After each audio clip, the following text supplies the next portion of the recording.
Hello, hello. Oh, I scared my dog. He was sleeping and he heard me say hello and he's like, "What? What's going on?" Hello, Hey, hello. Eric. Oh, hold on. Let me. Okay. What's going on, Eric? What's going on? Thanks for waiting. I was heating up my coffee. You know, I got to have my coffee. Um, it's actually the first cup of coffee I've had in days and days because I have been so sick. Basically since Sunday. I'm on this new these new meds, and they're awful. They're awful. Um, so very nauseous and just, just haven't been feeling that great. So, but now I have my coffee. And Eric, you know all about these mugs, remember? We did a whole freaking stream about it. um, Best mugs ever. What did we say they were called? I forget though. I forget what they're called, but I love them. Um, what's going on? What's new? How are you? I appreciate you being here. Yeah, this I'm hoping these meds work. So you never want to get too excited about it because hold on a second. I have my stream up right now just to make sure everything's kind of going well and I can see myself. And I do not want to see myself. So hold on. Hold on one sec. Let me fix this. Ah, not that. There we go. Okay. Better. Um yeah, with this kind of medication, you don't like I get super excited whenever I feel like happy and peppy and like ready to go. And I don't want to kind of like trick my brain into thinking like I don't know how to explain it. I don't know how to explain it. Like is it working that fast? Or is it just my brain, or is it just me telling myself, or is it a placebo effect saying, like, you know, telling me that I can actually be productive throughout the day? um, but I don't know. But today I felt pretty good. I got up this morning. I took Copeland for a walk. You missed it. If you watched my video that I did earlier today, Copeland's in the back, like right behind me, just laying there. It's so cute. But um, took Copeland for a walk. I was like very excited to come home and start writing, but I got involved with my computer and all this bullshit to get my video that I recorded on Tuesday. It was lagging really bad. And so I was trying to see if I could fix it cuz I really didn't want to redo it. It was like 2 hours 30 minutes. I was on it, I was witty, I was funny, I was doing my thing, but I was a robot the entire time. So I just said fuck it and I redid the entire thing. So if you want to check out that video, I just released it today. It talks about marriage and divorce and all that boring stuff. Tonight, I know Eric, we talked about getting into maybe some philosophical views and but tonight I just plan on talking about whatever I want to, just seeing how you guys are. I can see the birds flying over my head. It's so cute. I'm actually wanting to get a bird feeder. I live on the 5th floor. I want to get a bird feeder for outside my window. I have bird feed. I just don't have a bird feeder. I need to find one that works for a apartment building. So maybe I'll do that this weekend or something. But no, I've been sick since Sunday. Sunday was Mother's Day. That was when I first started. Excuse me, I'm drinking some Sprite. That was when I first started my medication, and or Saturday night was. I'm sorry. So when Sunday came around, I was, oh my god, I was so nauseous. And another thing that happens with this is you don't want to eat. It suppresses your appetite. Not for everybody, but for me, it did. And so I'm starving, but at the same time, I literally do not want to eat anything. Anything. Um, Nothing sounds good to me. So I actually had to force myself to eat. I didn't eat for 3 days, first of all. Nothing. I'm not even joking. I didn't eat for 3 days. What I ended up doing is, hold on, I got something in my mouth. What I ended up doing is eating chicken noodle soup, and I don't eat meat. So, but I had to eat something, so I'm picking out the meat and I'm eating the noodles. I was a mess. Y'all. I was I was like, this is the one thing that sucks when you're an adult. You don't have like your mom to like take care of you, and if I want Sprite, I have to go out to the store and go get it myself with my sick little ass. So that wasn't really fun. I'm not going to lie. I was not having a good time. And Eric, you actually bet me to finish 4 songs, and I said, well, maybe 2. So one I'm almost done with, and then I started to write a new one. I haven't finished it, but I plan on finishing it this weekend. So if we can keep our bet, by Sunday I will finish I'll finish those songs. And then next week I'll see if I can try to release them. So I'm kind of deciding what I want to do with music. I'm trying to figure out this whole music industry thing. Not music industry, but like social media aspect of releasing music, because I'm not a social media person. I'm just not. I don't get it. I don't like it. I'm on Twitter because I have to be.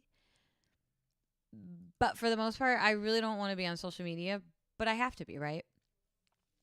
And so what I found interesting, and Eric, I know you're not into the music thing, but I'm curious what you think, because you like music and you consume music. I saw a video by this rapper. His name is Russ, and he gets a lot of shit, and I actually really like him because he writes and produces. I don't know about him right now, but he writes and produces pretty much all his music. So he's kind of, I was about to compare myself to him. I'm not a producer. I play guitar and I sing. So I'm not like Russ, but what I was about to say is he creates everything, the melodies, the beat, everything. And then he also writes the lyrics. And then he also marketed his music and sold it himself. He became popular on his own.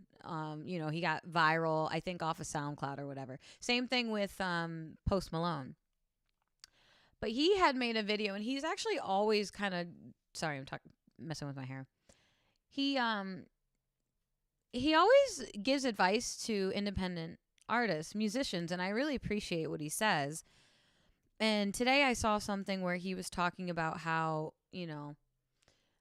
musicians now should focus. First of all, I should be making music all the damn time. Like he was basically saying musicians should be releasing singles, not albums. And I agree with him, because the attention span of consumers nowadays, I mean, especially with the amount of music that is being released, it's just insane. There's so many musicians releasing music. I think it was something crazy like, what? Hold on one second. Something about Spotify where there's like 1 million songs are released. Let me see.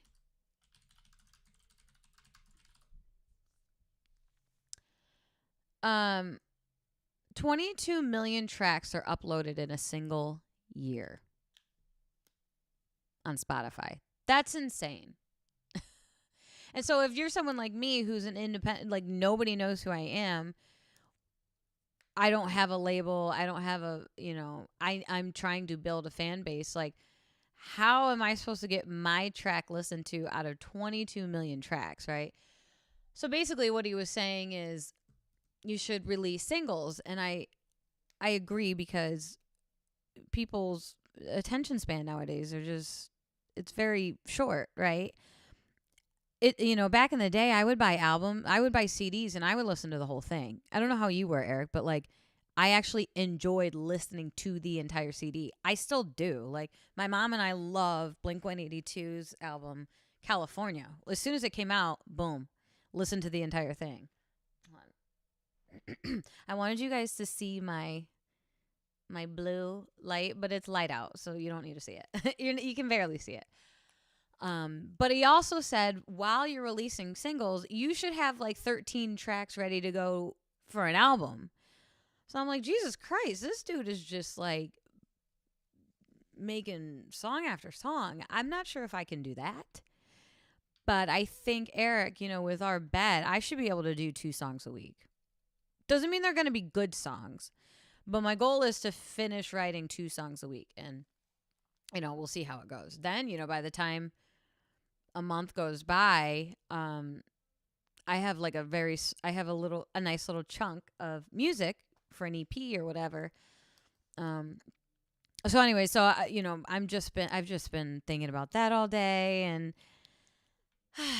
Twitter's just not a very good, for me. I just don't like Twitter when it comes to music. I like to argue with people about gender ideology on Twitter or argue about red pill stuff. But like, as far as music goes, like, I don't know if that is the place for me, but I'm still going to post on there. But I'm going to focus more on YouTube. I love YouTube and TikTok, because a lot of, songs go on TikTok, and people actually listen to the songs. They make dances of the songs, or while they're getting ready, they'll have the song playing in the background. Like, music is very much involved with TikTok.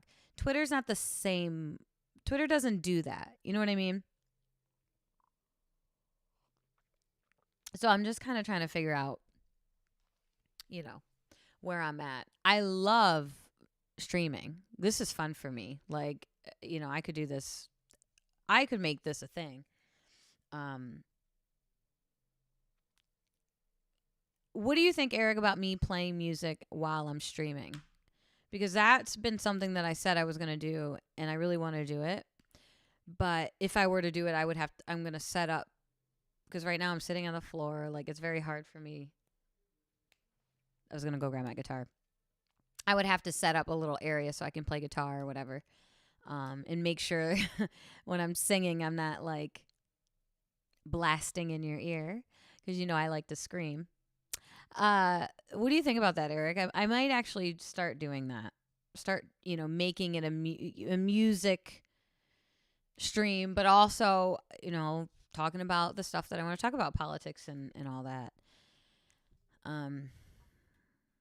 But, here I am. I'm still here. I'm still doing the damn thing, I'm trying.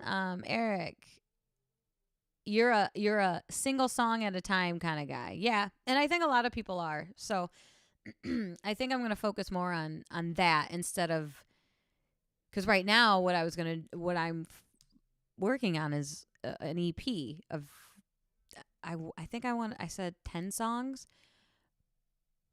But what's the point in waiting until that's all finished? I might as well just release them as singles. So I think I'm going to do that. Scott and Talisha got me interested in Rings of Power. What's Rings of Power, Eric? Let me look that up. Oh, it's a TV. Oh. You know what? Wait, the show?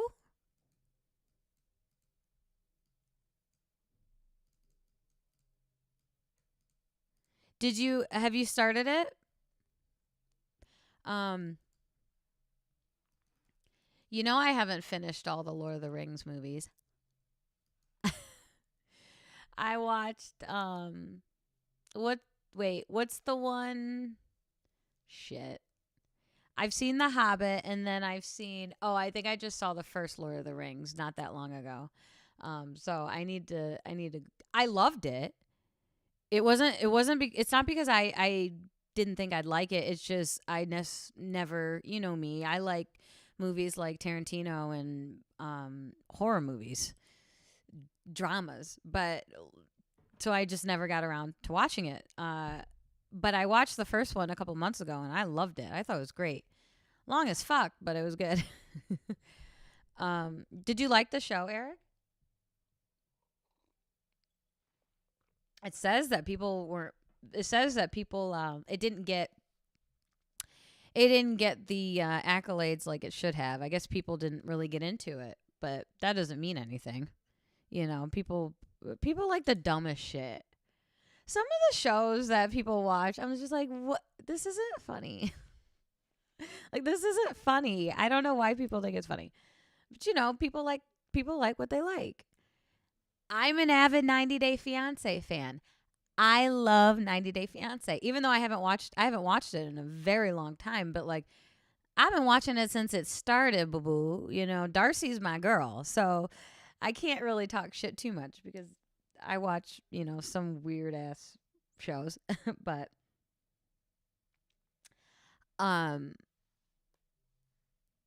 it's better than Trek Discovery.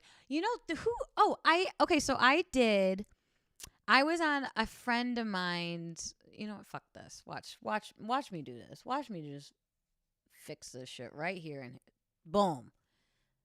Done. I was on my friend's radio show. His name's Jeff. It's called Red Line. His show is called Loud and Local. And it's a music radio show, and he had me on and another guy. And we were talking about just, movies and music and stuff. I'm sorry. And the guy was talking about Star Trek. And he's a huge Star Trek fan. I've never watched Star Trek. I've never watched movies. I've never watched the show. Obviously, I know what Star Trek is, but I've never actually got into it. And he was just raving about it. So it's something I was like, well, should I be getting into this? There are some shows that I am super late to. Like, I watched The X-Files. I got really into The X-Files a couple years ago. Never finished it, but I really got into it. I binged, which was easy. It was like 2 seasons. Twin Peaks. I watched, what other shows were I waited, for a while. I think the X-Files was number 1. 6 Feet Under was another older one that I started to watch. That one has the guy who plays Dexter. Dexter's one of the best shows I've seen. Well, let me not say that. Dexter was amazing Dexter was an amazing show. And then it sucked after the Trinity Killer. I was about to say BTK. It wasn't BTK. BTK is an actual serial killer. The Trinity Killer. John Lithgow plays this insane. Actually, he's very not similar to BTK, but he's a family man. Everybody respects him, and he's a serial killer. But after that, the show was trash. A lumberjack, really, guys?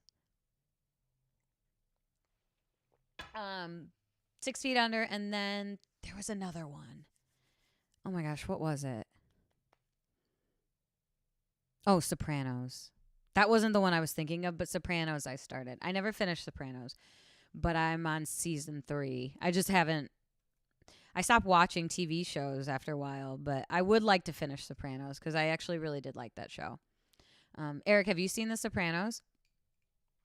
You never finished X-Files either.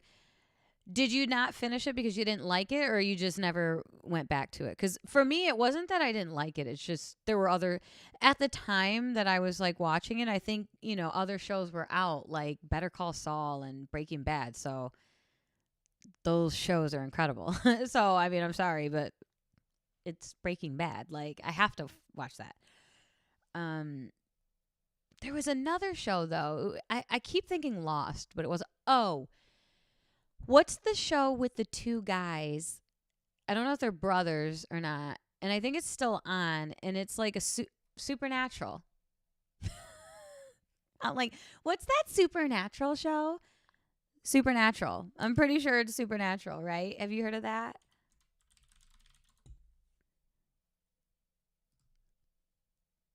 Yes. Yes. Supernatural. It was on CW. Um I started that one. It was kind of corny, but I started that one. The one guy's really cute. So oh my god. CW. I remember some of the lineups on these shows. Holy shit. I used to watch all these CW shows. Gossip Girl. There was one, I think it was called like Unpopular or something, and there's a bunch of like really girly shows I watched. Um Eric, you said it's Supernatural's off the air. I think it went for a long time though. It had a pretty good run, didn't it? Um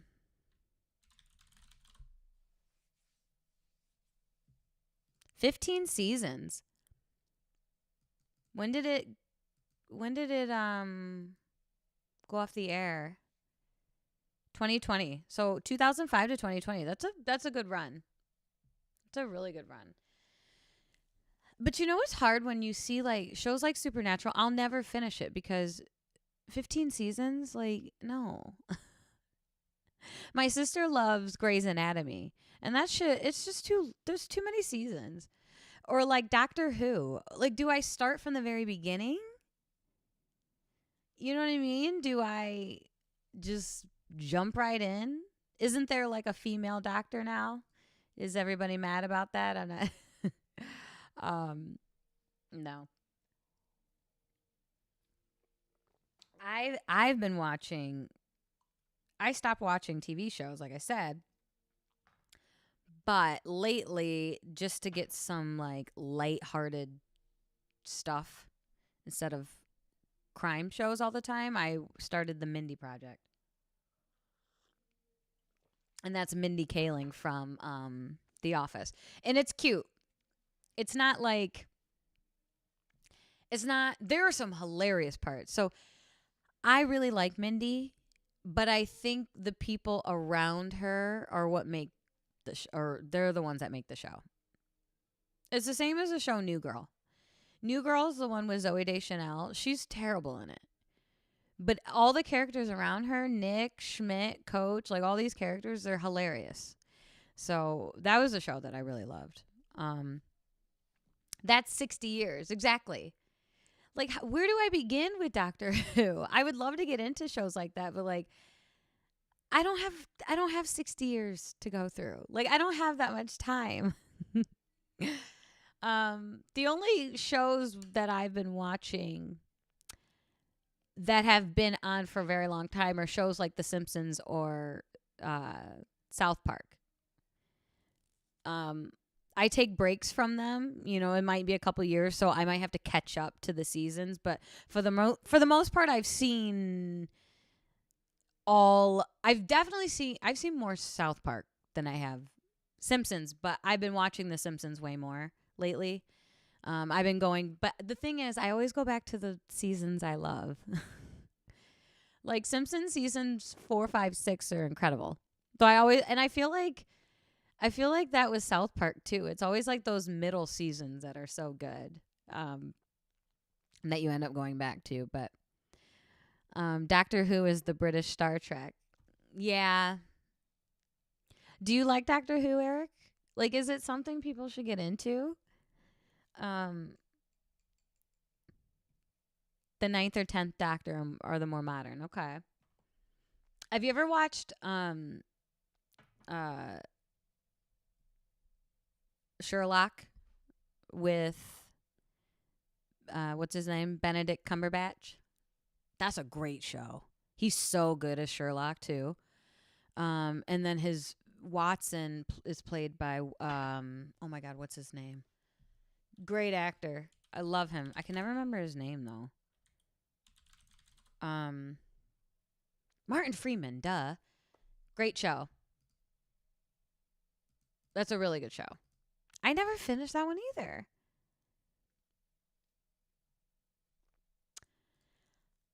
You know what I hate? I hate when Eric, you said yes I like it for a while.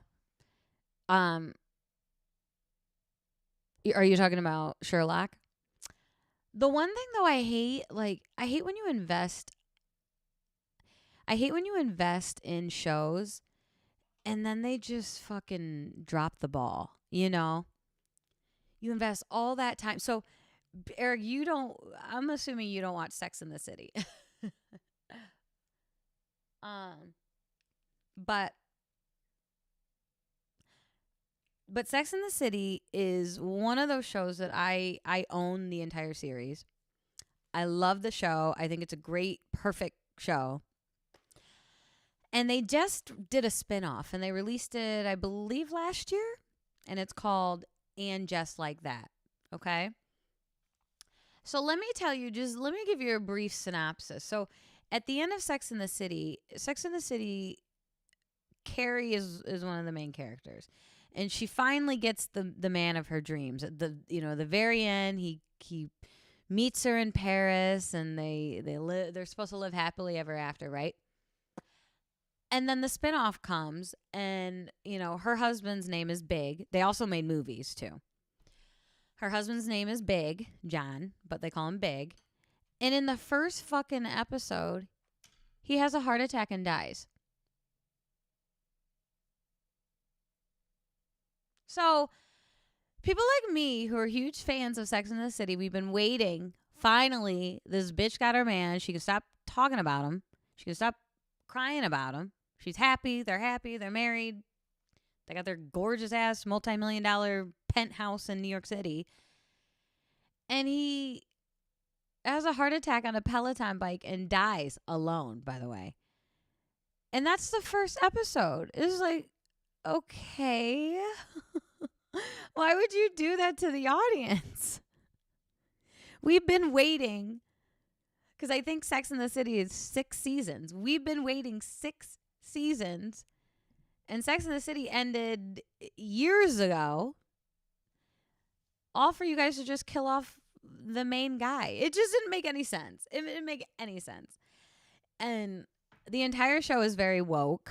I hate using that term, but it is. It's very woke, like they, them, and Miranda's married to the best guy on the show, Steve, and she cheats on him with a lesbian who's a they, them. And so she breaks it off with Steve, and then she becomes a lesbian. It's like, come on. Like, can we keep one relationship together? Like, we finally got our people. And Samantha didn't even want to do the show, so she's not even in it. Anyways, you don't care, Eric. We're supposed to be talking about philosophy, but it's like, what? Like, why would you do that?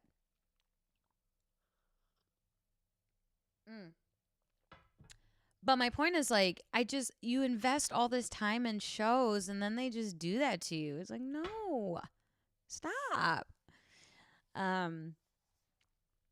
So anyways, we can get off the Sex in the City. This is why I need my girls in the chat, Eric. That's why they killed Well, and I don't know if they're doing that. Well, so they're doing a new season, which I'm actually shocked, because most people who watched the first season hated it. They hated it. Everybody hated it. They're like, this is terrible. Like, it's not, we don't care if there are lesbians on the show. I love lesbians. Everybody knows I love my lesbians. But, like, you're going to kill off the main guy, and then the one guy that everybody collectively has decided is the greatest guy on the show. And I'm saying this about a character who did cheat. So Steve cheated on Miranda in Sex and the City, and women still love him because he's just that great of a guy, and he loves her so much. She's now a lesbian. I'm like, damn. What about us? Like, what about us? Actually, this is a really good segue, because it kind of ties into one of the things I did want to talk about. And Eric, you can have an opinion on this, because this is an interesting conversation. I'm I am very much excited and um supportive of representation in media. Sorry, my eye. Meaning, getting diverse people out in the public so people can see. I'm all for that. I think that's really important. I think that's really cool. But I feel like sometimes it goes a little too far. Not a little too far, but I think sometimes people demand it when it really doesn't need to be there. Um, there's one point I want to talk about the Oscars, and then there's another. But this. So what I'm getting at really is, there was a show called Girls, and it's with Lena Dunham, and a lot of people don't like Lena Dunham, and she's said some controversial things, and it's funny because she's very woke, woke. I hate that. Can we stop for a second? Woke used to mean enlightened. Okay, it never used to mean what it means now. People have hijacked the term and they've made it into something bad. Woke used to mean enlightened. It used to be Jim Carrey going to the Oscars, being interviewed, and them asking, what are you wearing? And he's like, why does it matter? We're just all stardust in the end. Like, that's woke. But they took that word and they ruined it. So I hate it because I used to love using woke. Like, I'm woke. I'm above the material. I'm above this bullshit, A woke person is someone who would be like, I'm the universe experiencing itself in human form. That's woke. It's hippie shit. It's Alan Watts. It's Carl Sagan. It's, that is woke. But for some reason, they've hijacked that word. So when I say woke now, it's talking about something bad. But Girls was a show that was about, I believe there were four girls living in New York City, young girls. Lena Dunham is white. Let me show you the cast. So, white cast. These are the main girls. This is Lena Dunham. She got in a lot of heat because there weren't a lot of black people in the show. And I was a huge fan of the show. The show's awesome. It's funny. It's cool. I related to it because I lived in New York. It was very cool. I thought it was a fun show to watch. I recommend it. I would watch it again. I think I even bought it. I know I binged it. But she was getting a lot of shit for it. And when I was watching it, I never once thought there's no black people in it. It never occurred to me. And what I don't think people understand is Lena Dunham went to school in Oberlin. Now, Eric knows it's white. I don't know why it's so shocking to see white girls hanging out with other white girls. Do you know what I mean? Like, if I'm gonna make a show and I'm gonna set it where I'm from, in my hometown, but all of my friends are black, that wouldn't be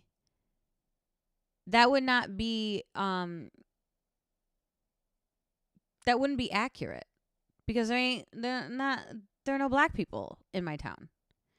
So if Lena Dunham she went to school in Oberlin, and so the premise is one's a cousin, and then she met these girls in Oberlin. Oberlin is white. There's a lot of white people. So why would she be friends with black people? Not saying she's not, and not saying that there shouldn't be black people in the show, but sometimes I think people take it a little too far. If she went to school in, I don't know, Atlanta, then fine. But she went to school in Oberlin. Oberlin is in Ohio. It's a liberal arts school. It is a very white school. I wouldn't expect her to have a bunch of black friends. She should, because black people are awesome, but I wouldn't expect it. She got a lot of shit for it, and she felt so bad she wrote in a character the next season, and it was Childish Gambino, and he played a black Republican. But it's like I don't like telling other artists. I don't telling other artists like what to do and what they should be focusing on and putting in their own work. I think is really problematic. Like I remember Lizzo released a song not that long ago, and in the song she uses the word spaz. And all these people came out, and I actually didn't even know because I never use it, but my grandpa uses it all the time. He uses it when like I'm such a spaz, like if he hits his hand on the, table or drops a cup of coffee or whatever, he says he's a spaz. And so I just thought of it as he's clumsy. I never knew what that meant, but apparently it's a derogatory term towards disabled people. I had no idea. And Lizzo changed the lyrics. She changed it and she apologized. And I was like, am I a bitch? Like, there's no way there's no way I'm doing that, especially with the shit that's put in rap songs and hip hop songs and songs all the time about women and what they say about women. You think I'm about to change my lyric? Hell no. I wish Lizzo, I like Lizzo. I think she's annoying, but I think she makes really good music. There ain't no way I'm doing that, There are times where I think you should be sensitive to people. Totally understand, but nobody. Do you see Eminem coming out and taking the word FAG out of his songs? No. So sometimes I feel like it goes a little too far. It's like, y'all, these are white girls. Most people hang out with the other people that look like them. You know what I mean? So it's not that weird. Eric says it's hard for me to relate to black stories. I feel like they get too preachy. Well, and that's an interesting point, Eric, because not a lot, but some of the black content creators that I've actually been listening to, they talk about Tyler Perry and the stereotypes he uses in his movies. And it's always this like, black woman pining away for this man who's cheating on her and doing her wrong and this and that. And she's always angry and she's always this. And like, even black women are starting to like push against this whole narrative. And a lot of people think Tyler Perry's gay. I've had that feeling. This is alleged. I don't know. I've had that feeling. But a lot of black women, I'm not sure about black men because I don't really listen to a lot of black male content creators, but a lot of black women have talked about the stereotypical black female in Tyler Perry movies, and they don't like it. So I think there is something to what you're saying because black people are relatable. Like everybody has relationship problems, job problems. Everybody it's not like obviously black people deal with, unique problems, but like for the most part, we're all pretty much the same,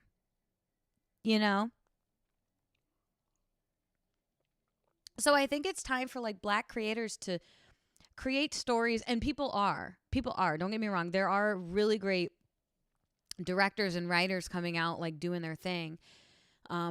I think one movie, it was called Moonlight, and it was about being gay, but like it was such a beautiful movie. It was just one of those movies where you didn't, being black was kind of part of it, but it wasn't. Like I'm excited to see black writers and Shonda Rhimes is killing it. She's done How to Get Away with Murder. She's done what's the one, Olivia Pope, oh my god, all shows that you wouldn't watch, Eric, but Scandal, that is not a black show. How to Get Away with Murder is not a black, it's not surrounded by the black identity. It's just literally really good actors doing the damn thing on screen. And I'm excited to see people just really create awesome stories, because there's something I'm worried that people are getting too hung up on race when we were supposed to be getting away from that. And it doesn't mean we shouldn't be proud. I love my skin color. I love my skin color. I don't want to change it. I even like to get dark in the sun. Like, I love it. And I'm not saying you shouldn't be proud of yourself, but like, MLK, one of my heroes, and this is corny, but it's like, we're supposed to be judging you by the content of your character, not the color of your skin. But for some reason, we keep putting skin color at the forefront of everything. And I'm worried that people are getting too involved. It's the same thing with sexual orientation. It's like, why is your whole identity your sexual orientation? Don't you have other things? Like, my identity isn't just being mixed. I have a lot of other things about me that I find special. I would love, and I know it's impossible, and it's probably not going to be in our lifetime, Eric, you and I, but I would love for one day for people to just not, to see skin color, but to not think anything of it. To only see skin color as like, oh, she's got darker skin color. Like, who cares? But we'll never get there because people are so attached to it so much. And I get worried about that, Eric says, I watched Star Wars Visions and the episode, The Pit. Hold on. Y'all, let me put on these glasses. Let me put on these glasses for a sec. It's only because oh my God, my glasses are dirty. I watched Star Wars Visions, and the episode The Pit had a black character trapped in a pit with the equipment to dig themselves out, but waited for rescue. Oh, really? That guy I was telling you about, when I was on the radio show, we were talking about, like, Star Trek was kind of really, what do you call it? Really influential and kind of the first show to I think, push back against these narratives. So I'm assuming they did that for a reason. They're trapped in a pit with equipment, but waiting to be rescued. Oh my God, that's such a like beautiful way of showing, and we talked about this. Like, hi baby, come here. Come see the people. Hi. Thank you, bud. Come sit. We're talking about Star Trek. Or Star Wars. Sorry, you said Star Wars, but Star Trek was one of the first, shows to push these, narratives. And with that, what you said about Star Wars, I think that's a really good way to show, like, if you're going to wait, and you might not agree with the way I frame this, Eric, but if you're going to wait for your oppressor to help you, you're going to be waiting forever. And that's how I view the struggle, and that's how I view the black struggle in the United States. Is I do believe we live under, or black people live under, somewhat a white supremacist system because, hear me out. You okay? Come here. He hit his head. Because majority of the people who run this country and run the world are white people, right? They're the ones that have created this system. They created patriarchy. They've created the system that we all live under. White men have. So in that sense, when I say white supremacy, that's what I'm talking about. I'm not talking about the KKK necessarily. But I think what an interesting point for you with that, Eric, is I think the only way to break out of that system is not to wait for your oppressor to help you. It's to do it yourself. And people don't want to hear that. And I think liberals do a great job of acknowledging those systemic problems, but I think they go too far as to not give any responsibility on the individual person, The only way to beat the system is to the only way, what do they say? To change the world, it starts with you. If you're not willing to make those small steps, those small changes, nothing's ever going to change globally or for the rest of for everybody.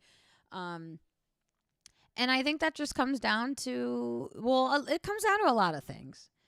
But nobody wants to be a leader. Most people want to follow. Most people want to take the easy way. And I'm a big lib cuck. I'm a lib. I'm a progressive, and I've never swayed. I've always said that I am, and I do believe in white supremacy. I do believe in systemic racism, but I also believe in personal responsibility for your actions. And I think with the Black community, they just feed into the system. They're doing exactly what white supremacists would want them to do. Don't you think that's exactly what white supremacists want you to think and say? That we can't do anything, the system keeps us down, we're not powerful enough to break through. Of course white supremacists love to hear that shit. Because if you actually, if you actually changed your mindset and you said, you know what, fuck this, I'm done living under this oppressive system, I'm gonna do me, I'm gonna build my own, then they can't touch you.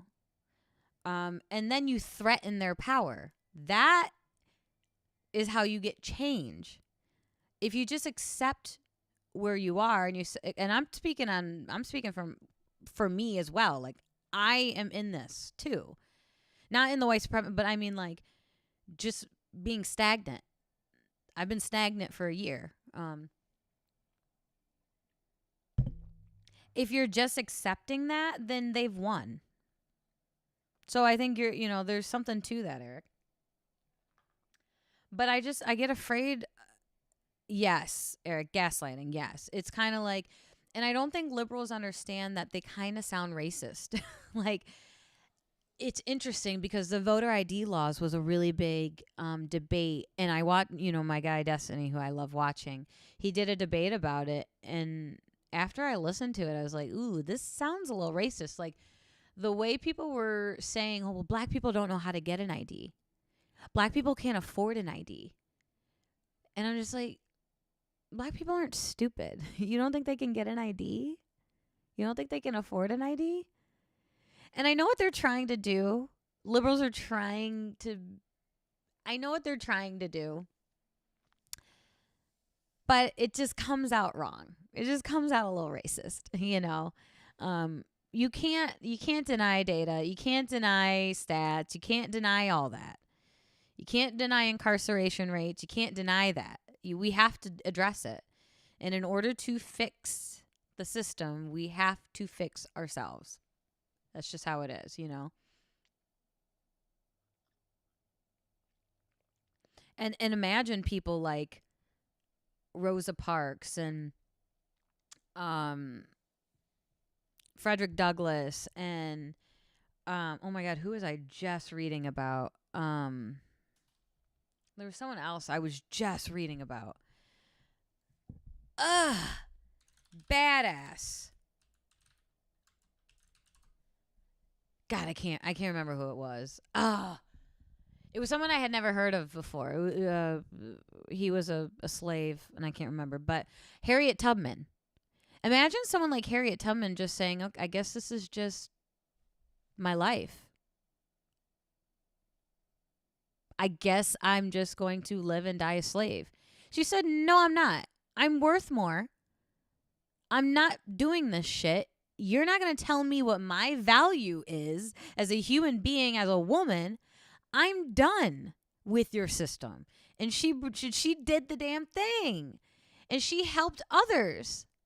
That's badass. And I'm not saying that's easy, because that's not easy. And, it's easy for me to be up here on YouTube with my freaking microphone and, I'm free. So it's easy for me to say that. And don't get me wrong, I understand that. But if Harriet Tubman, who was not only oppressed because she's Black, but oppressed because she's a woman, can do that for herself and for her fellow people, in 2023, as a community, Black people in the United States as a whole, we all have to just be like, yeah, let's go. Let's do it. We're done. Let's go. What do we got to do? After school programs, cool, fine. Like whatever, we can talk about programs that'll help along the way, but if you're not going to accept the help and you're not going to use that help to your advantage, then you're going nowhere. I just went on a tangent, but I was reading about Harriet Tubman. I know about Harriet Tubman, but like I was actually reading about her, and what an incredible woman. Incredible woman. And just ballsy as hell. Don't you agree, Eric? Like, jeez. It's it's hard. It's hard. It is hard when you're starting from the bottom. Trust me. Like the past 2 years, Eric kind of knows, and I don't want to share a bunch of like, the problems that I go through, but man, during COVID, my gym shut down permanently. I was broke. I didn't have any money. I had to move out of my apartment. I had not one family dog die on my couch, but I had another dog that I had to take care of who had cancer, and we had to put him down. I was a mess. It was a terrible time for me. I felt like giving up. I was an alcoholic. I drank every day. I gained a ton of weight. It sucks. It sucks starting at the bottom. But you can only go up. You can only go up. Eric says, I think one of the major problems we have is people say they have value but don't work it. Absolutely. And that's why you have to watch people's actions, not their words, right? I made a tweet about that, basically talking about in order to gain acceptance and understanding from people who might not, come from similar mindsets. It's not to just force it upon them. It's not to just talk their ear off about it. It's to do it through action. I have value. You know why? It's not because I say I have value. It's because I'm showing you I have value. I don't take shit from people anymore. You're not going to talk down to me. I'm going to make my own money. I'm going to do my own thing, and I'm going to show you. I'm going to show you what my value is. So you're not confused and you don't get it twisted. Right? Yeah, she was a badass. And again, it takes a lot of courage to do that. But she did it. Because it was better for her to fight than to just to sit down and shut up, So I appreciate that. But what getting back to what I was saying, I get afraid that I get worried that people are just so invested in their identities, in their racial identity, in their sexual identity, in this they, them, trans shit, gender identity. And I think they worry too much about that. And also, another thing, I'm going to say whatever the hell I want to say. I don't care if I'm straight. I don't care if I'm not black. I don't care if I'm not white. I'm allowed to have an opinion. And that's how white people got to be too. We allowed to have an opinion. I don't care. This whole thing, because I've heard people on Twitter, you're not black. It's like, but I don't care. I'm allowed to say whatever the hell I want to say because I'm an adult. And I have to live in a society with you. This is a collective. This is a community. The United States is a community. We all have bought in to the idea of the American community. We're a part of it. We all are, no matter what you say. Eric says, even the art of war says actions are more important than words. The 48 Laws of Power said the same thing. You watch people's actions. You do not listen to their words. And I'm trying to live that way as well. So, I talk a lot about my music, and I'm tired of talking about it. And people are going to be tired of me talking about it. They want to hear me. And I agree. So, 2023 is the year of action. Eric says it's a very shallow idea. And I just think you close yourself off and you become narrow-minded when you put yourself in a box like that. When I was growing up, I was, I never wanted a label ever. That's why I never said I was a feminist. That's why I never said I was a punk. I like punk music. I love punk music, but I'm not going to go around and say I'm a punk. It's fine if you do. And I know kids do it, and I think that's really cool for kids to do and experience and explore who they are. But, like, everybody's trying to fit you in a box. Well, are you cis? Are you trans? Are you... Just leave me alone. I'm me. That's all you need to know. I'm me, right? And I had seen a comment about like all this gender shit, and someone goes, the OG minority's got to come out and start making fun of these people. And I'm like, I'm an OG minority, okay? Actually, I'm becoming, mixed people are going to become a majority. But right now, I'm a minority. Us OG minorities, like, y'all don't even know. I feel like a lot of people want that. They like fetishize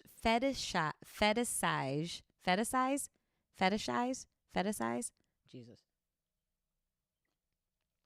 Fetish eyes. Being a minority. Like, I feel like people think it's cool.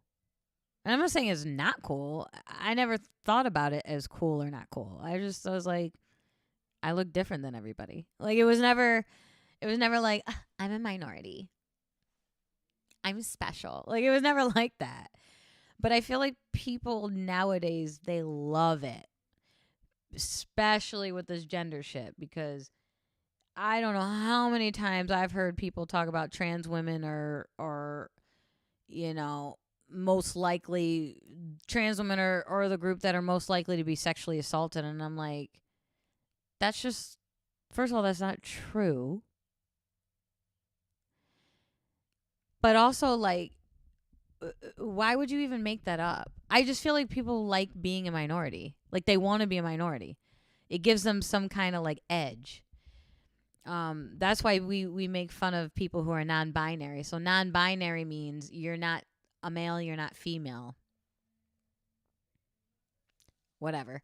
It doesn't exist, but we call it spicy straight because it's just straight people who don't have any special quality, I guess, about them. So they're non-binary. So now that they're non-binary, they're a minority. And now they're added to the list of, the oppressed. Trans women are now oppressed, if you didn't know, which is funny because they're not oppressed. They are the highest form of the patriarchy. They are men dressed as women, shitting on women, telling women who you are as a woman. That is not oppressive.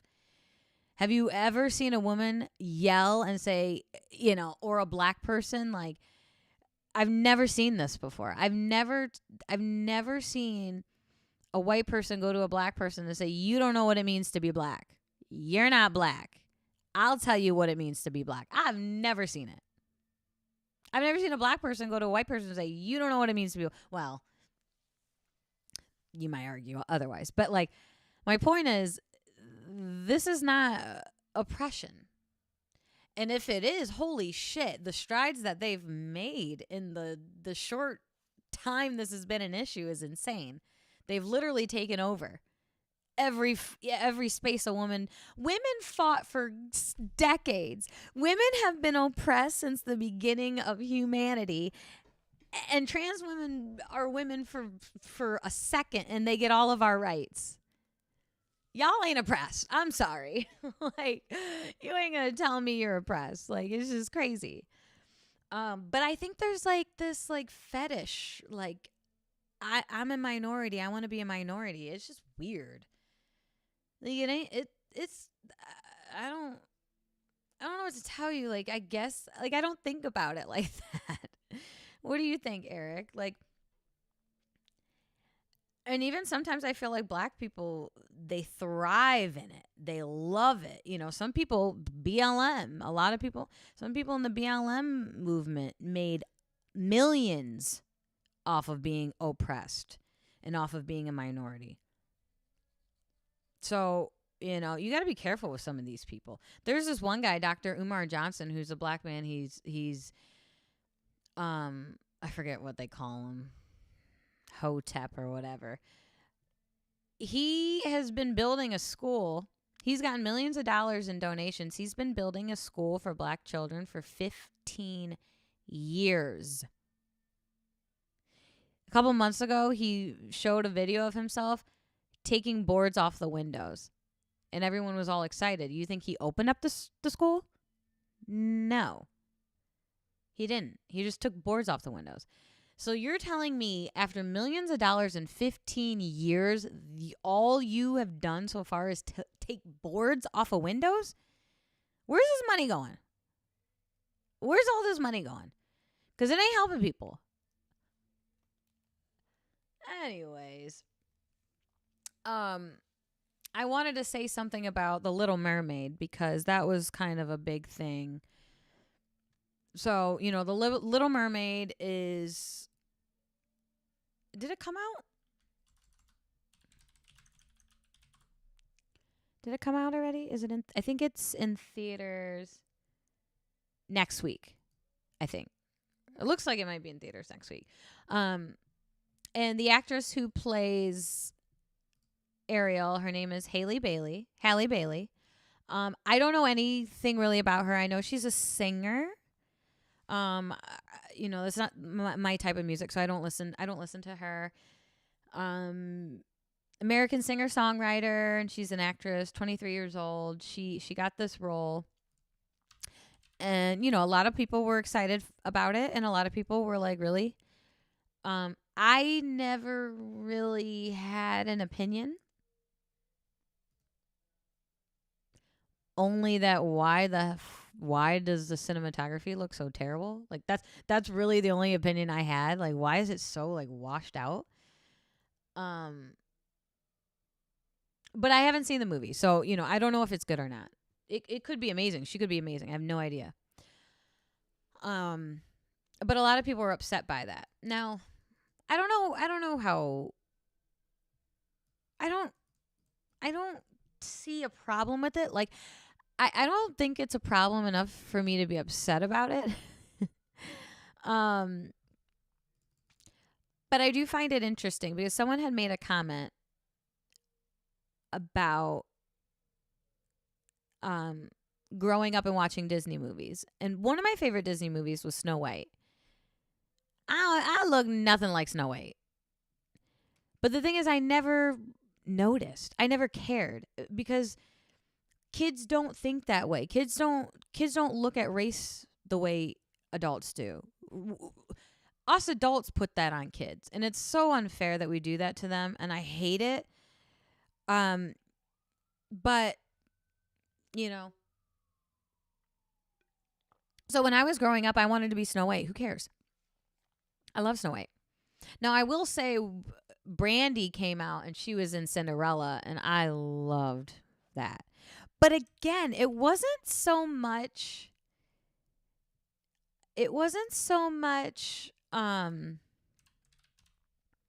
because she's black. It's just such a good movie. And Whitney Houston's in it.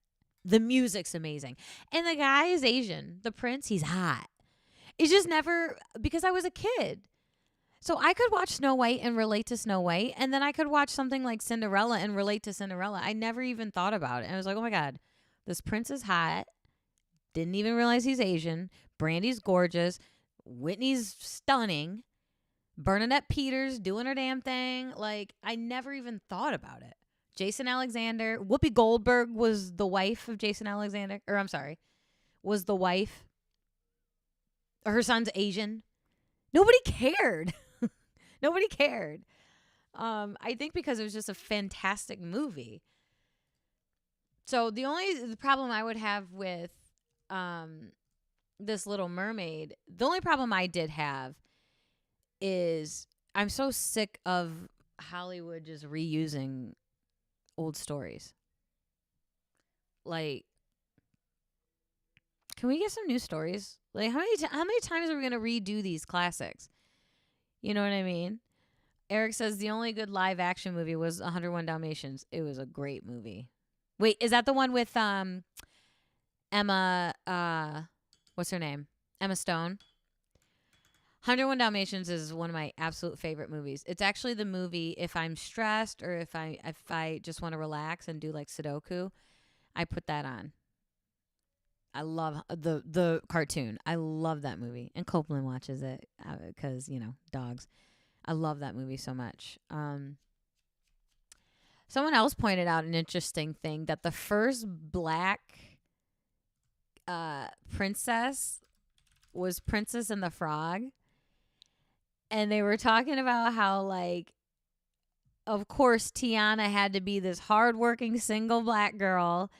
She had to kiss a frog and all this. I'm like, can we just make a story for black women that are just like easy, where she doesn't have to work so hard and she doesn't have to like be this boss babe and also like kiss frog. I don't remember like the whole commentary, but I thought it was an interesting point. It's like, can we just have a regular normal ass black princess where we don't even know that she's black? She's just so happens to be black, Anyways, rant. But yeah, so there was a whole thing about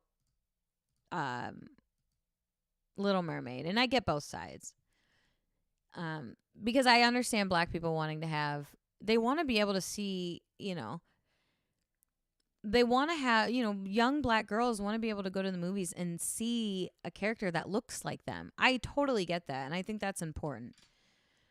I get it.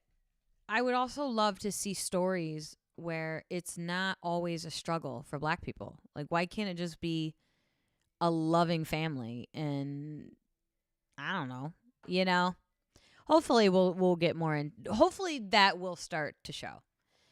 And I'd love to see some like horror movies by black people. Like Jordan Peele, I think is a really good. Jordan Peele did it perfectly with Get Out.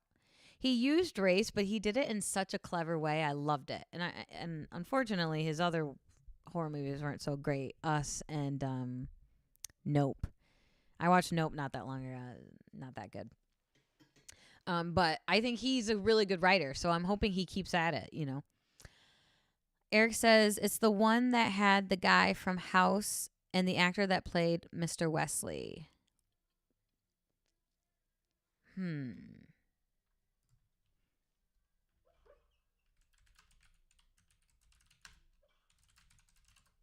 Bae. Yes, with Glenn Close. Yes.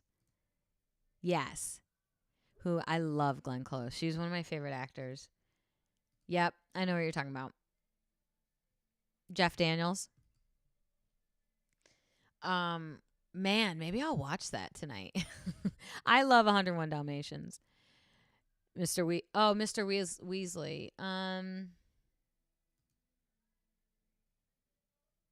Wait, who's Mr. Weasley?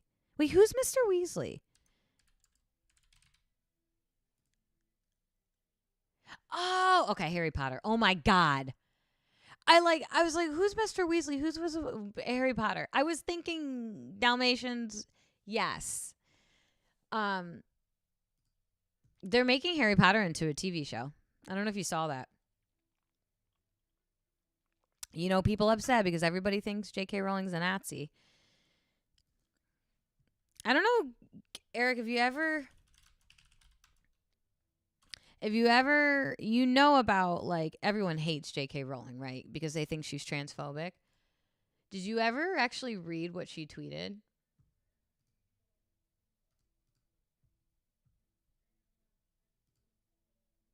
Let me see if I can find it. She's kind of leaned into it a little more, where she just doesn't give a shit. Okay, so you did hear. Yeah, what she said was, so this is what she said.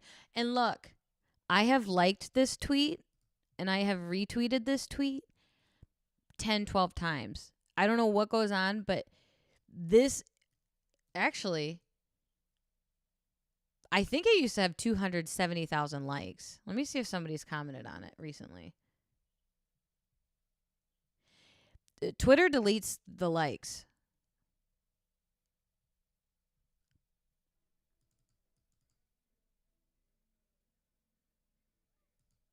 I've liked this before.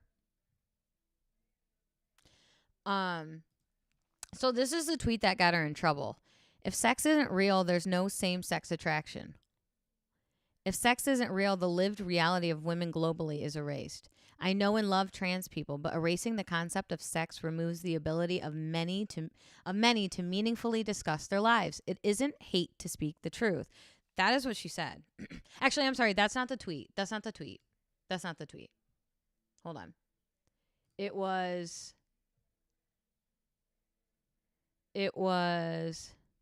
sleep with whoever. Hold on. It was this one. Let's see if my like is there. No, but my bookmark's there. But my like is always gone. It's always gone. I've liked this one. I've liked this. See, you can see monthly check-in to see if my heart is gone. That was January 11th. So Twitter is deleting the likes. This was the one that got her in trouble. She said, dress however you please, call yourself whatever you like, sleep with any consenting adult who'll have you. Live your best life in peace and security, but force women out of their jobs for stating that sex is real. And what she means is Maya Forstater lost her job. This woman in the UK lost her job because she was speaking about biological sex and how trans women are not women. So she got fired and she sued and she sort of won her case. But that was the tweet. And then the one I just read before that was the other, like, it's not, look, I'm trying to bookmark it. It doesn't even let me bookmark it. Look. I liked it. Let's see if the light goes away. Okay.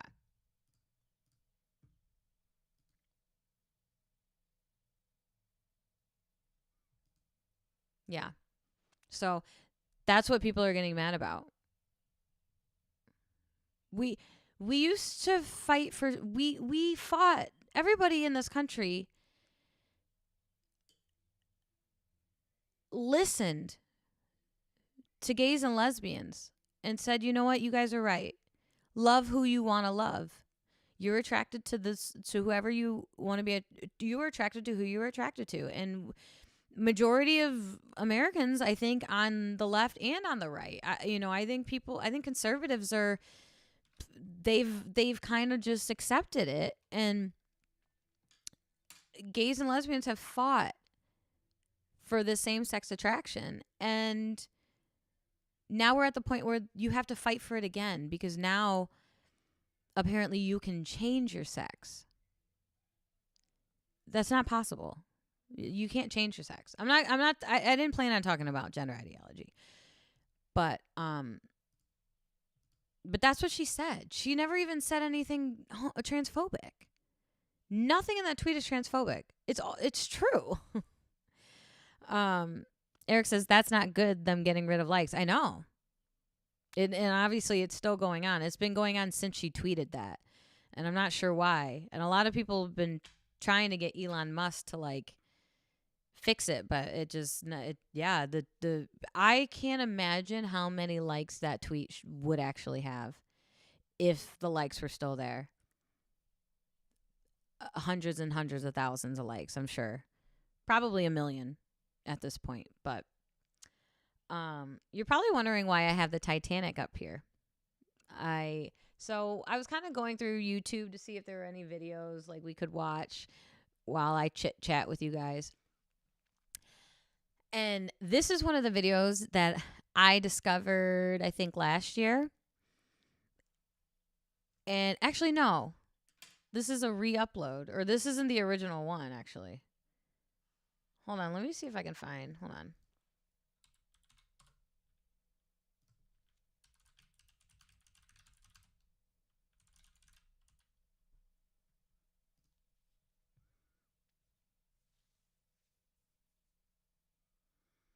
I think it's this one. This had popped up on my YouTube. But I think it's this one, and it's the Titanic sinking in real time, and I like to put it on. This might sound morbid, but I like to put it on because it's really calming and like relaxing. And it's really cool. They did such a good job. And I just wanted to show you guys. I'm going to heat up my coffee. I'm going to let this play for a second while I go heat up my coffee, okay? Just give me 1 sec.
Eric said you weren't lying. It's kind of morbid. I know. But look how cool this is. How cool is this animation? Like, when I found this, I was like, oh my God, this is beautiful. I'm not going to obviously play the entire thing, but I wanted you to see it. It also led me to some really, I wonder if is it this guy? It brought me to some really cool YouTube channels that talk about shipwrecks. Obviously not just the Titanic, but like throughout history, which is super interesting. If you're, after I show you a little bit of this, I'll show you the YouTube channel. But can you imagine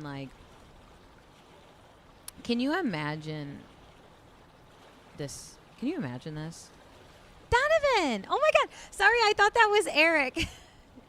Hi, Donovan. Thanks for coming in. We're just talking crap today. Nothing specific.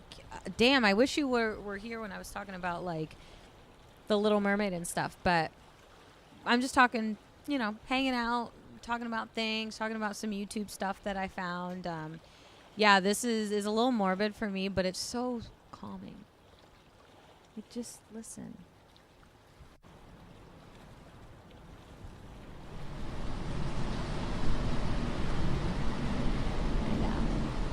I'm excited you're here. I hope this isn't copyrighted. Let me see if I can speed it up a little bit. Do you guys want to skip to the iceberg collision? But can you imagine being on this ship? Like, you're here, you're having dinner, you're chilling, you're playing cards, you're doing whatever. Officer Lightoller gets out of bed and comes out onto the portside boat deck and begins to walk forward, taking note that the ship was moving forward very slowly. Sees ice. But can you imagine this, you guys?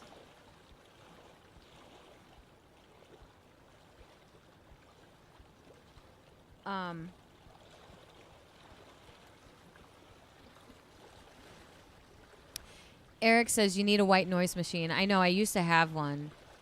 Right now, you think this is morbid, y'all? I listen to animated. You want to know what I really listen to when I go to bed? Y'all really want to know what I listen to? Let me show you. Pipe Drive.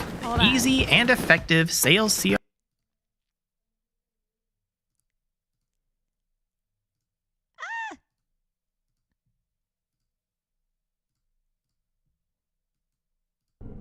I'm your typical 21-year-old American girl. I listen to horror I grew up in the stories when I go suburbs to- and had a pretty nice upbringing. But Unfortunately, I I had been a voice. total party girl up until the time I turned 20.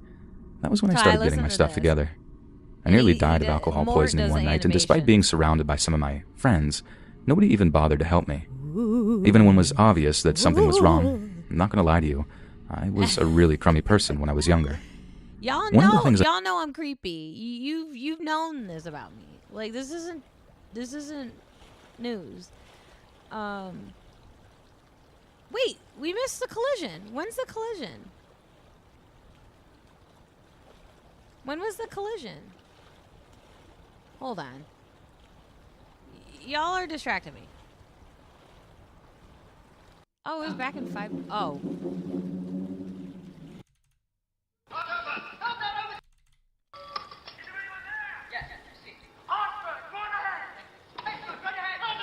So they see it, but they're so close. I wonder how.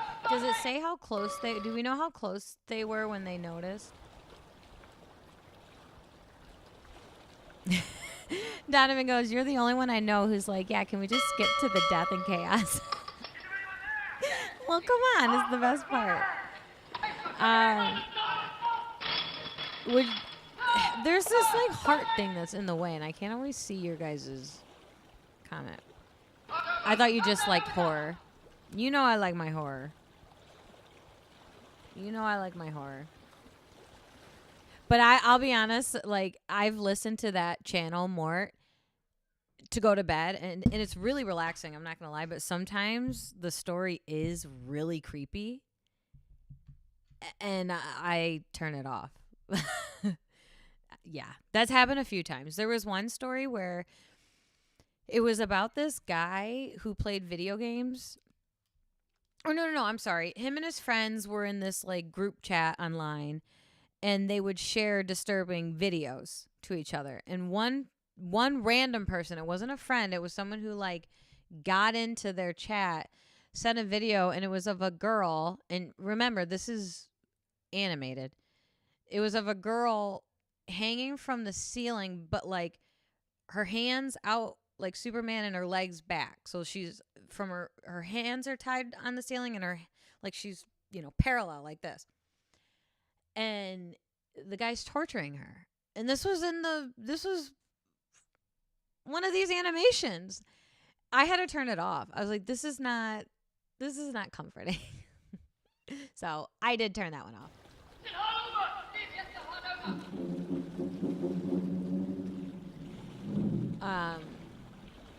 Donovan said it was fairly close. I heard from stories that it was so close that even with the boat moving as slow as it did, they couldn't turn away from it. Yeah. God, it's so sad, isn't it? Like, jeez. And what a beautiful ship, too. It's just... Stop engine. Stop engine. You said sounds like a fun time, right? You should have seen me that night. I was like, what am I watching? Like, and I was a little high and paranoid. So I'm like, let me get this off because I can't. But I want to kind of skip. The animation of this is just incredible. I'm really impressed. I'm super into animation now. I love watching YouTube channels that do it. The water fills up. Mailroom begins to flood. Let's go to where it starts to like really get. And so the guys who were playing in the orchestra, the musicians, they really were there, and they really stayed till the boat. They died. Which, y'all, I love music, but as soon as they say women and children, my ass on the boat. Bye, bye boys. Bye, boo. I'm out. And no, you cannot identify as a woman. Y'all are men. So, okay, so you see it's starting to say, wait, what is the back of the ship called again? You guys, I'm about to sail. I didn't tell you, I don't think. I'm sailing this summer. It's a women's sailing club here in Cleveland, and we start this summer. So I need to learn all the lingo. I'm excited. We have struck a bird.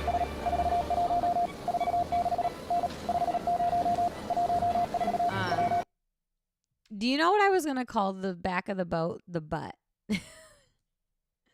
I was thinking of Finding Nemo when, he's like, you touched the butt. Copeland's like, you dumbass. And then just imagine being a passenger on that. Like, what would you do? What if you're in your room, or what if you're a crew member and you're in your room and all of a sudden water's coming into your cabin? I just can't imagine. Eric says it's nice animation. They do such a good job. I'm like really impressed by it. Donovan says, actually, I can make it more tragic for you. The truth is that even women and children weren't allowed to board. The rich boarded first.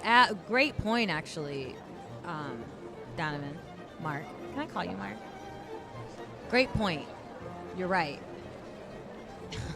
Fuck you poor people. Y'all ain't got no money. So, back of the boat. Y'all just, good luck. Hope you can swim. Here's a floaty. Like, sad. But yeah, you're right, Mark.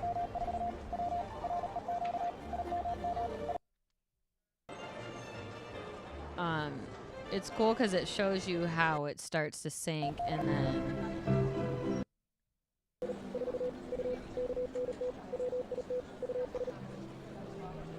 Oop. What'd I do?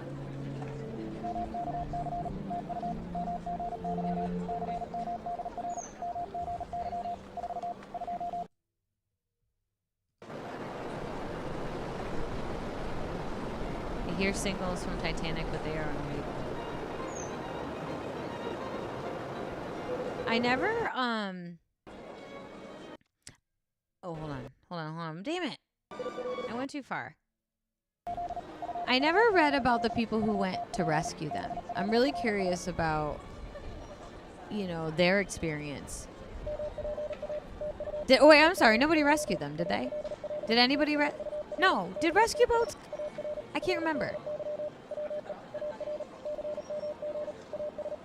Yeah. Have your lifeboats ready when we arrive. I would be interested to hear like their point of view. Whatever's a fine name. All right. I just want to see it snap, and then we go. And then y'all remember that scene where motherfucking Jack and Rose are swimming in this type of area? And then this bitch, was it Rose who dropped the keys? Or the guy dropped the keys in the water? And you're like, seriously, dude? Y'all dropped the keys and the water's rising? Like, are you kidding me? And then he just left. Because there was a gate that was closed. And the guy was trying to unlock the gate. And he dropped the keys in the water. And he's like, I'm sorry. And then he ran away upstairs? I'm like, you asshole. Like, what the fuck? They were rescue boats, I'm pretty sure, but they didn't get there in time for most passengers. Yeah, that's what I thought. Eric said one ship tried. I mean, I don't know how you could help. I don't know how they could rescue. What a terrible situation. But a closer ship captain ignored them. Really, Eric? Is that true? I'll have to look that up.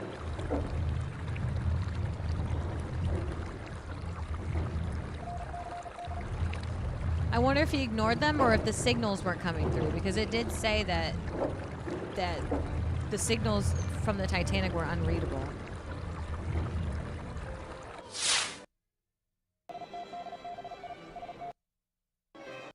getting too trigger happy. Just let it go.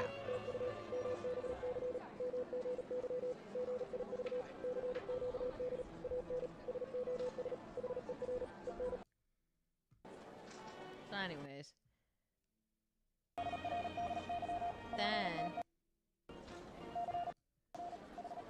And then you guys remember the scene when one guy was hanging onto the railing and he just fell and he hit the beam. Oh my god. Oh my god. Just like Titanic is such a good movie. I haven't watched it in a while, but it is such a good movie. They even have the people screaming. So I don't fall asleep to this part. I don't fall asleep to this part, I promise.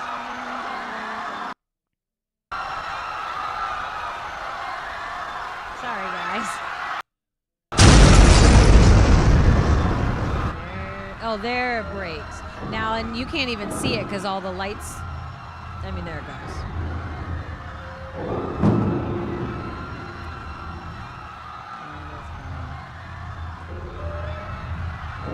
Crazy, right? Crazy, crazy, crazy. Eric says he was informed but went back to sleep. Wow. Let's see if we can find out about that guy.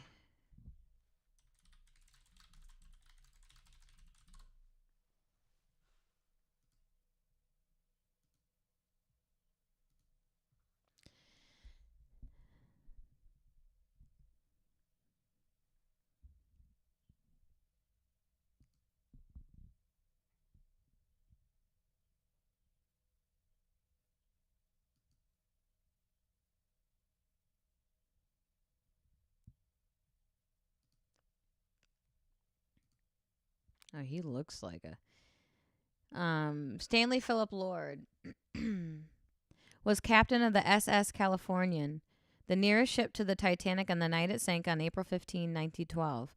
And depending on which sources are believed, they likely the only ship to see the Titanic, or at least its rockets during the sinking.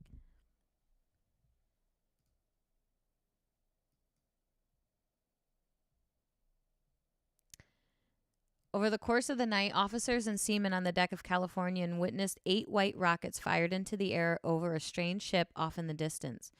Fatigued after 17 hours on duty, Captain Stanley Lord was awakened twice during the night and told about the rockets, to which he replied that they may be company rockets to help ships identify themselves to liners of the same company. Meanwhile, on the Titanic, for an hour after the collision, no other ships were noticed until the lights of a ship were seen in the distance.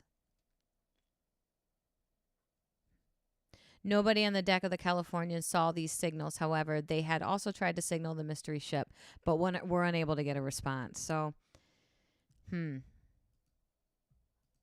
interesting.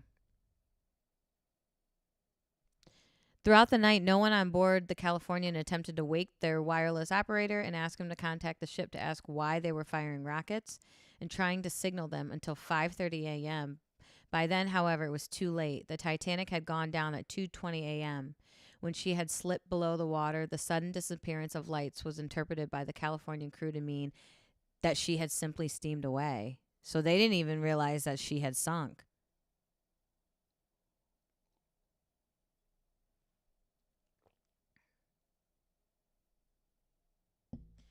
On the morning of April 15th, 1912, Captain Lord was notified by the Frankfurt that the Titanic had gone down early that morning. At 8:45 a.m., the Californian pulled up alongside the Carpathia and stayed behind to search for additional bodies after the Carpathia steamed towards New York. Crazy. Crazy, crazy, crazy. I'm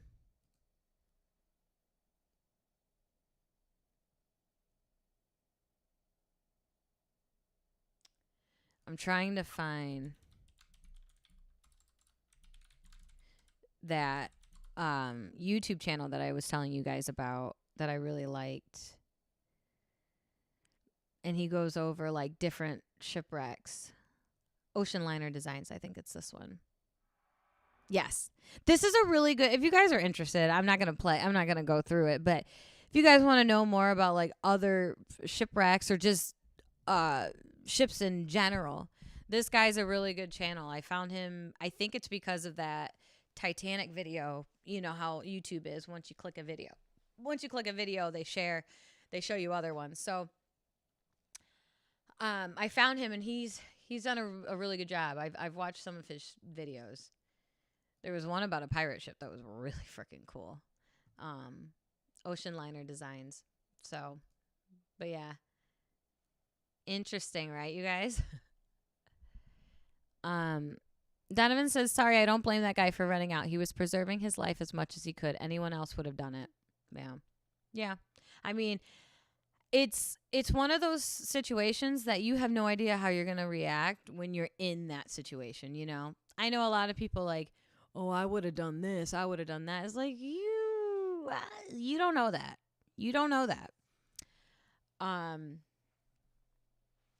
I can see how that happened, being at sea and relaxed. Just, yeah, that's not real. I'm going to go back to sleep. Yeah, and you don't expect a freaking ship to be sinking. You know what I mean? So, yeah, I think, I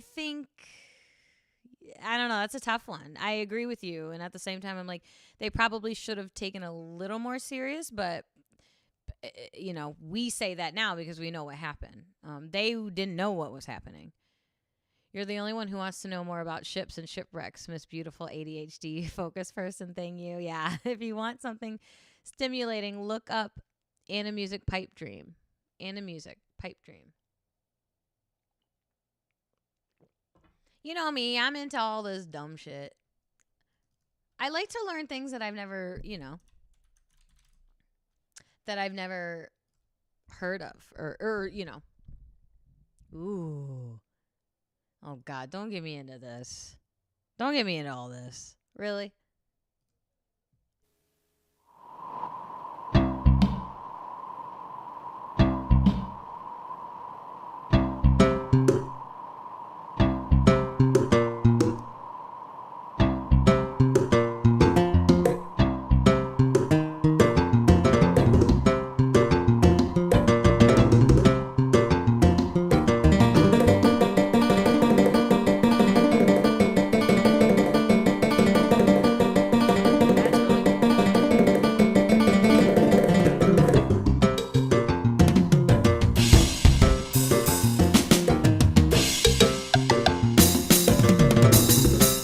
cool. I'm going to put another light on.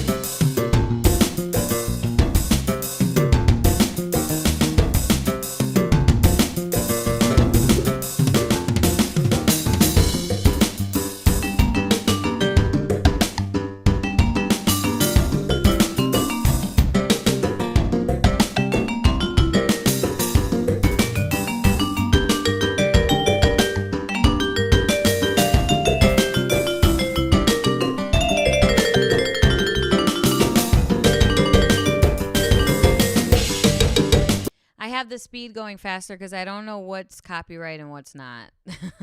So this is kind of a way to get past that. I'll only play for a second because I don't know if they copyright. That's cool. I like that. I'm going to have to listen to that more. Yeah, Donovan, there's been a couple times on my streams I play a video and I get copyrighted. So, hi, Copeland. Come here. Come on up. You saying hi? I'm not going to be on here much longer, okay? Everybody say hi to Copeland. Hi, buddy. Thank you. You're so sweet. Yeah, so tonight I just... Really? You tired? Tonight I was... Ow! Hi. Tonight I was just coming on here to hang out and talk. I'm going to go here in a second, but the boys say hi. Come here. Hold on. Come here. Come here. Oh, well, hold on. Aw. Hi, buddy. Isn't he cute? He's such a brat. Hi, buddy. What was that? What was that?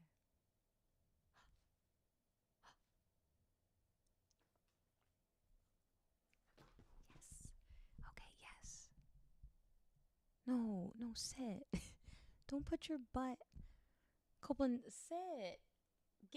Sit. He got his booty all up in the freaking camera.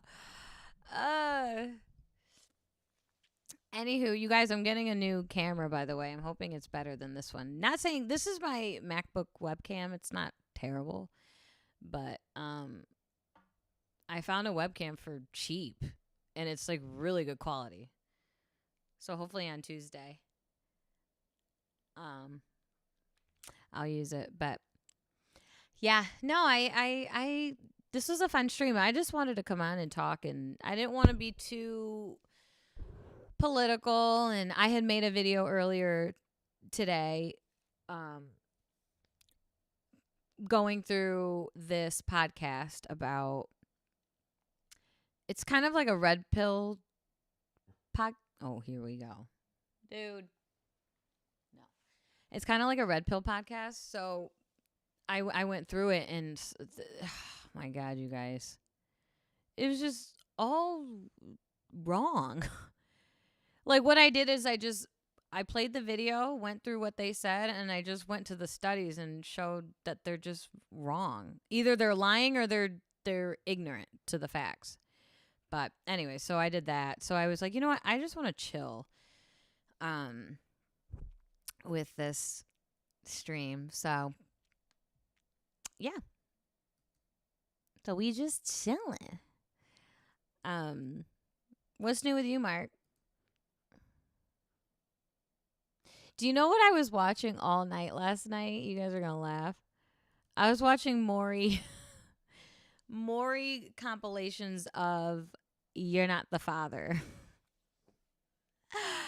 Because, so, Donovan, I have been sick since Sunday. I've been really sick. I've been feeling nauseous and whatever. And, you know, when I was younger, you used to watch that.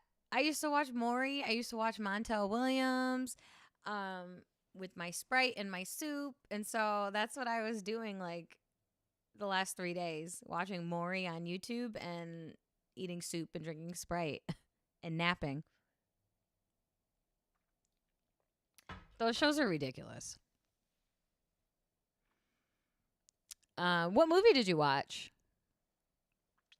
Thank you. I was sick because of my new medication. That's what made me sick. But I'm actually today I feel pretty good. I feel pretty good, so.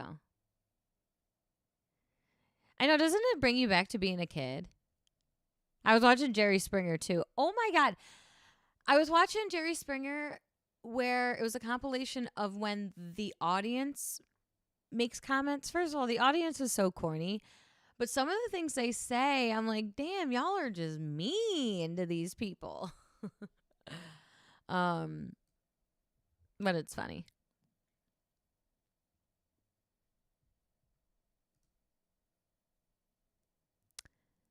Did you hear Kirstie Alley and Barbara Walters passed away? Yeah.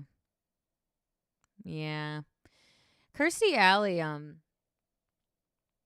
well, first, both, like, Barbara Walters was such a huge,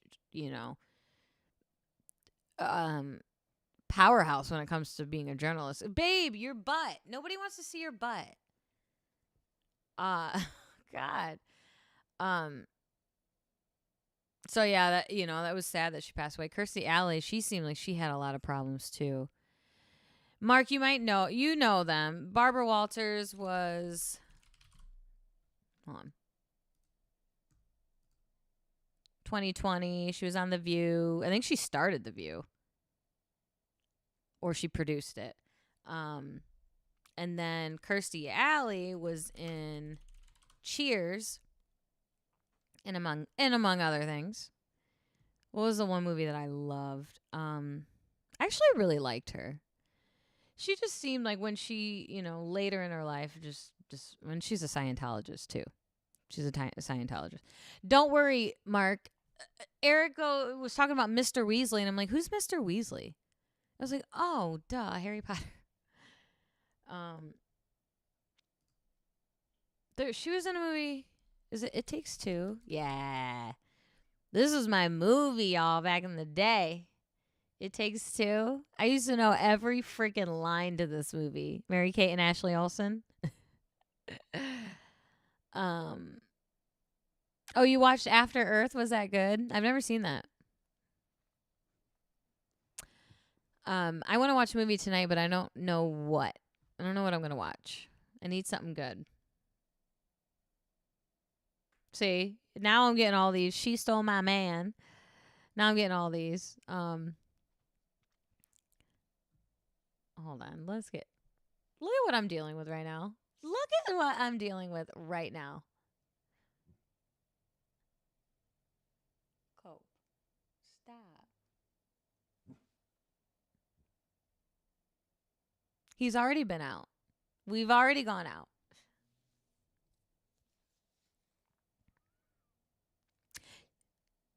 It's a really good, really, really good movie, actually. Very simple and effective. It's about fear. Okay, I'm going to have to watch it. After Earth.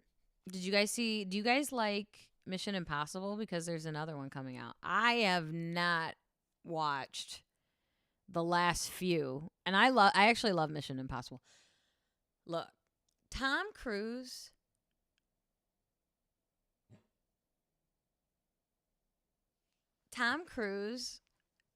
is I love him. I just love him. I think he's badass. I know he's weird and I know he's a Scientologist, but like he's cool. And he does his fucking own stunts. And it's just like I don't know. How can you hate the guy? I'm sure we would probably hate him knowing what he does behind closed doors. But I actually love him. I think he's awesome. And I feel like he's like the last real movie star. You know what I mean? Like we don't really have movie stars anymore. We have actors. He's a mega movie star. I like them. It's just a franchise that needs to die. Yeah. I mean, it's been going on for how long? It's kind of like, well, now I wouldn't put this in the same category. Like I think Mission Impossible has done a better job, but it's kind of like Fast and Furious. It's like, y'all, like the last one I watched, they're in a car driving out of a helicopter. Is like, okay, like, can we not, like, this is getting ridiculous. Do you know what I mean? But family, y'all. He did the Mummy remake. Yeah, I like the Mummy. Well, wait, the Mummy, didn't that have Brendan Fraser in it?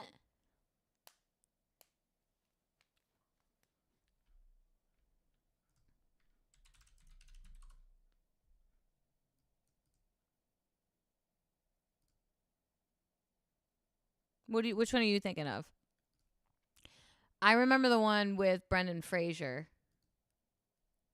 which is an awesome freaking movie. Have you guys seen this one? Great movie. God, I haven't seen this one in forever. I haven't seen this in years. Right, they're secret agents. I know, they're secret but it's dumb. Like, it's dumb. I don't know. I don't get it. They're coming out with a new Indiana Jones too, and a lot of people. Well, you know what? Since you guys are guys, you're straight men.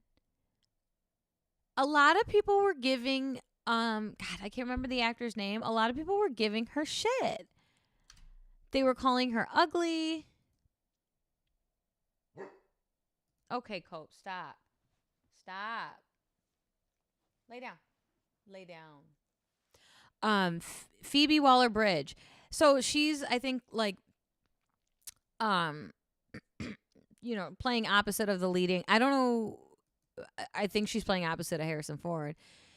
And people were bashing her and saying how she's ugly. Well, they were using this picture, and it's like, well, but you picked the worst picture. I think she's pretty. Do I think she's like stunningly beautiful? No, but I think she's super cute.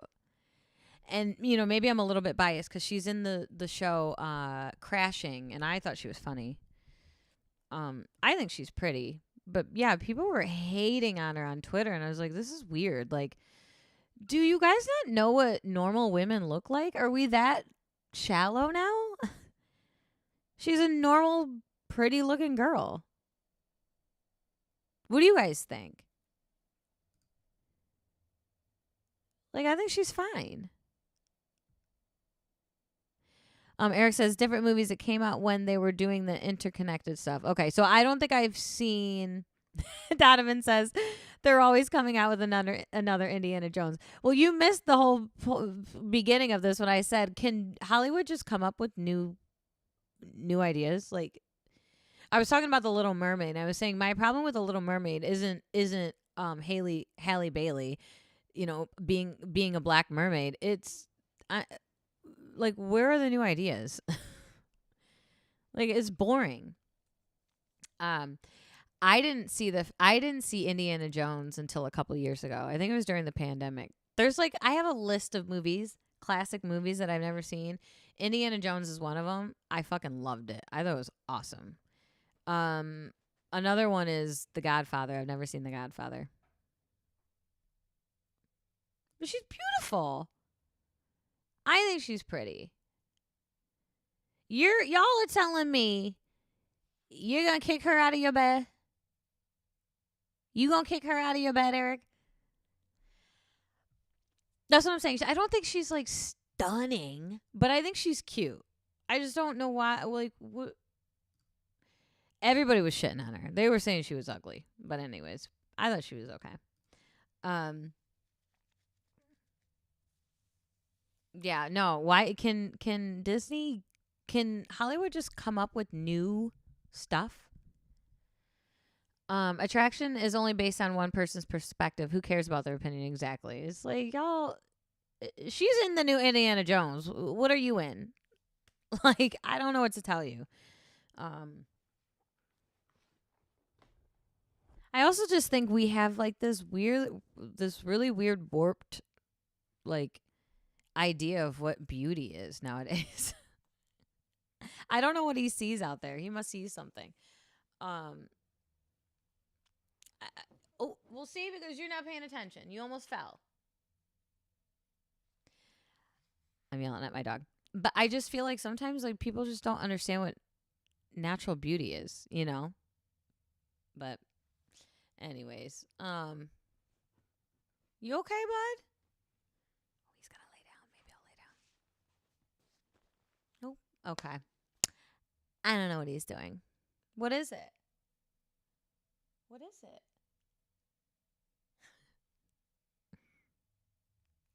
Eric, I only watched the first 3.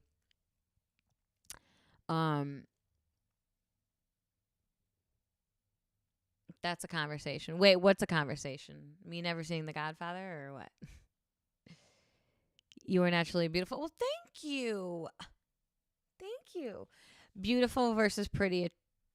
Wait, hold on. I'm sorry. Beautiful versus pretty versus attract. Yeah. Well, I have always said that if you are a good person, I really do believe this. I find you attractive. Or I'm sorry. I find you attractive. Doesn't mean I'm attracted to you. It means that you possess the quality that makes you a beautiful person. Like, if I meet someone who's a super nice person, automatically their personality just makes them that much more good looking to me. Again, doesn't mean that I'm attracted to them. Doesn't mean they're hot. Doesn't mean that they're pretty. It just means like I'm attracted to your personality makes you attractive. And the flip side, if you got an ugly personality, if you're a terrible human being, ugh, no.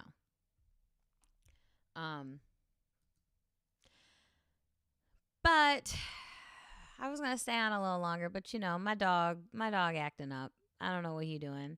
He sees something outside, so I am probably gonna get off here. Um, so attraction is like a prerequisite for being closer to them. I don't know what you mean. I don't know what you mean.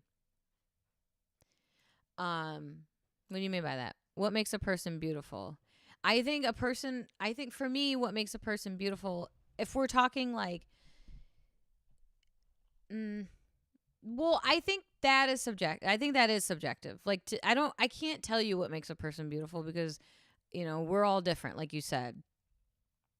But in general, for me, in my opinion, people who are themselves, who have some kind of confidence and are genuine human beings, I find them attractive, and I think that I think that somebody will find them attractive because your personality or whatever or if it's something like, even if it's like a guy playing live at a bar and he's not that attractive but he's a good singer, you're like, oh my God.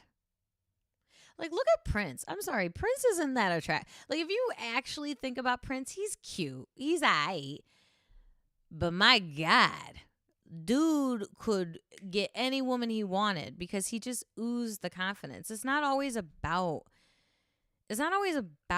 just looks, outside looks. It's the confidence. It's the way you treat other people that's attractive to me.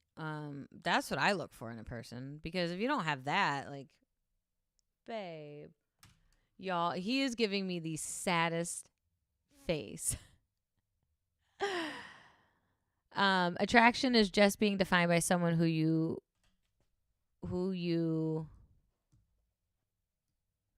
I don't know, there's this thing in my way and I can't see the entire thing. Who you're pulled to. I'm thinking that's what you said. Hold on, let me do this. Who you feel a pull to. Yeah. I think that's a good way to say it, because well, yes and no. Like, it doesn't mean that I'm like, I have feelings for you. I'm attracted to you. It just means I find you to be a beautiful person. I find you to be attractive. Does that make sense? I don't know if that makes sense. You know what I'm trying to say? I think just a lot of people think that if you have a nice body and you got a bang, your face is like you're Brad Pitt. Like, well, maybe not Brad Pitt. I think a lot of people think they can get off just by their looks. And a lot of people can, but for the most part, for me, you got to have a little more than that. Looks ain't... Yes, okay, so yes, it's a pull. Yes, I agree. It doesn't mean I want to have sex with you. It just means I find you intriguing. I think you are attractive. I'm attracted to who you are as a human being. Yes. Yes. Yes. That is a good way to say it. Yeah. That's what I mean. Because there are people in my life who I look at and I'm like, I don't know why I'm attracted to you, but like, I am. Like, there's a guy that I work with who I don't want to go out with. I don't like him. He's this big, burly guy, like 6'4", probably 300 pounds. But he says, "Hey, cowgirl." And I'm like, like, because he's just cool. He's just calm. It's his aura. It's the way he doesn't talk. He's not loud. He's very quiet, relaxed, chill. And he's just cool, and that's attractive. Is he technically, conventionally attractive? No. He's like a Seth, not even like that. He's like I don't know how to describe him. But, so beautiful is, well, I think you're right with it being subjective. How do you know the difference between attraction and sexual interest? It might be hard for y'all to know. Like, that's why That's why I think it's hard for women to give compliments to men sometimes, because when we give you compliments, you guys automatically assume that we just want to have sex with you. And sometimes you just have pretty eyes. Like, I know. He's never gonna see it. But yeah, sometimes you just have pretty eyes. Like, we don't want to have sex with you. We just want to tell you how pretty your eyes are. You know what I mean? Um, yeah, I mean, that's a tough one. I'm being summoned, y'all. I am gonna go get relaxed, eat a little bit more, have a popsicle, and go watch a movie, I think. Thank you guys for coming on my stream. I appreciate it. And chit-chatting with me. I'm feeling pretty good. Feeling pretty good today. Hoping to keep it up. We'll see.